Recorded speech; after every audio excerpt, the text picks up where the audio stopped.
மக்களே வணக்கம்.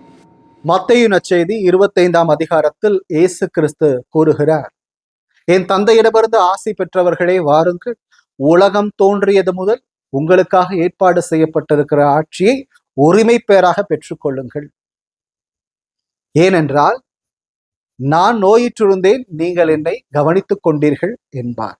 அதற்கு அவர்கள், நீர் எப்போது நோயிற்றிருந்தேன், நாங்கள் உங்களை கவனித்துக் கொண்டோம் என்று கேட்கிற போது கிறிஸ்து அருமையாக சொல்லுவார், இந்த சின்னஞ்சிறிய எளியோருக்கு நீங்கள் செய்ததையெல்லாம் எனக்கே செய்தீர்கள் என்று. ஆம் அன்பார்ந்தவர்களே, எளியோர்களாக இருக்கிற நோயாளிகளை நாம் சந்திப்பது எவ்வளவு பெரிய புண்ணிய காரியம் என்பதை நாம் நன்கறிந்திருக்கிறோம். அதை செயல்படுத்த வேண்டியது நம்முடைய கடமையாகவும் இருக்கிறது. ஆகவே நாம் நமது பங்கிலை செய்து கொண்டிருக்கிற 40 நற்காரியங்களில் ஒன்றாக இந்த நோயாளர்களை சந்திக்கிற நிகழ்வு இன்றைய நாளிலே நடைபெற இருக்கிறது. பங்கை சார்ந்த சகோதர சகோதரிகள் சந்திக்க செல்ல இருக்கிறார்கள், அனுபவத்தை பெற்றுக்கொள்ள இருக்கிறார்கள். வாருங்கள், கேட்டு தெரிந்து கொள்வோம்.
செய்கிறவர் என்றும் நமக்குள் வசிக்கிறார்.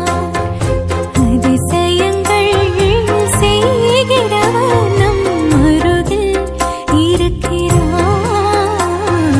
அற்புதங்கள் செய்கிறவர் என்றும் நமக்குள் வசிக்கிறார்.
நாங்க கடந்த 10 நாட்களா நோயாளிகளை சந்திக்கிறதுக்காக எங்க பங்குல இருந்து ஒரு 15 சகோதர சகோதரிகள் போயிருந்தோம்.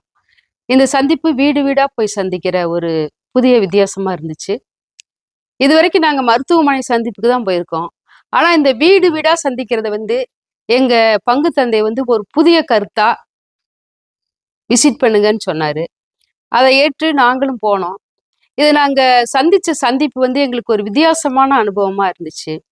நாங்க சந்திச்சவங்க பலதரப்பட்டவங்க, விதவைகள், ஆண்கள், நோயாளிகள், ஆதரவற்றவர்கள், இந்த மாதிரி பல பேரை சந்திக்கிறதுக்கு ஒரு வாய்ப்பா இருந்துச்சு. இதுல நாங்க அவங்கள போய் பார்க்கும்போது அவங்களுக்கு ஒரு சந்தோஷத்தை பார்க்க முடிஞ்சுது. தனிமையில இருந்தவங்களுக்கு அது ரொம்ப பெரிய ஆறுதலா இருந்ததை நாங்க தெரிஞ்சுக்கிட்டோம். அப்ப நாங்க வித்தியாசமா பங்கு தந்தையின் மூலமா இந்த குணப்படுத்தும் ஆயில எடுத்துட்டு போயிருந்தோம். அப்ப அதை அவங்க கிட்ட கொடுத்து, உங்களுக்கு வலி உள்ள இடங்கள்ல, நெற்றியில, இந்த மாதிரி இடங்களெல்லாம் நீங்க பூசி நல்ல நம்பிக்கையோட ஜெபிங்க, உங்களுக்கு குணமாகும்னு சொன்னோம். அதன்படியே அவங்களும் செய்யறதாவும் சொன்னாங்க. அதுல அவங்களுக்கு ஒரு ஆண்டவரே சுகப்படுத்துறாரு அப்படிங்கிற ஒரு நம்பிக்கையை நாங்க தெரிஞ்சுக்கிட்டோம். மீண்டும் வர்றீங்களா, வாங்க அப்படிங்கிற ஒரு தெளிவான ஒரு உற்சாகத்தையும் ஊக்கத்தையும் எங்களுக்கு அவங்க கொடுத்தாங்க. இந்த அனுபவம் எங்களுக்கு ஒரு வித்தியாசமான புதிய ஒரு அனுபவமா இருந்துச்சு. நாங்க 10 நாள்ல 13 வீட சந்திச்சோம். இந்த 13 நோயாளிகளையும் சந்திக்கும் போது ஏற்பட்ட திருப்தியில மீண்டும் அவங்கள போய் சந்திக்கலாம், அவங்கள நலன் விசாரிக்கலாம், இது மாதிரி இன்னும் பல நோயாளிகளை சந்திக்கலாங்கிற ஒரு ஆர்வத்தை எங்களுக்குள்ள ஒரு தாக்கமாவும் ஒரு திருப்தியாவும் கொண்டு வந்திருக்கோம். இனி மேலும் இந்த ஊர்லயும் இல்லாம பக்கத்து ஊர்கள்லையும் போய் இந்த நோயாளிகளை சந்திக்கிறதுக்கு எங்க பங்கு குருவோட இணைந்து இதை செயல்படுத்துவோம். ஊக்கப்படுத்திய பங்கு தந்தை, இதை செயல்படுத்த பல திட்டங்களையும் வகுத்து கொடுத்த பங்கு தந்தைக்கும் நன்றியாகவும், எங்களுடைய ஆத்ம திருப்தியை உணர்ந்து அதற்காகவும் வித்தியாசமான அனுபவத்தை பெற்றுக்கொண்ட அந்த நேரத்திற்காக இறைவனுக்கு நன்றி செலுத்துகிறோம்.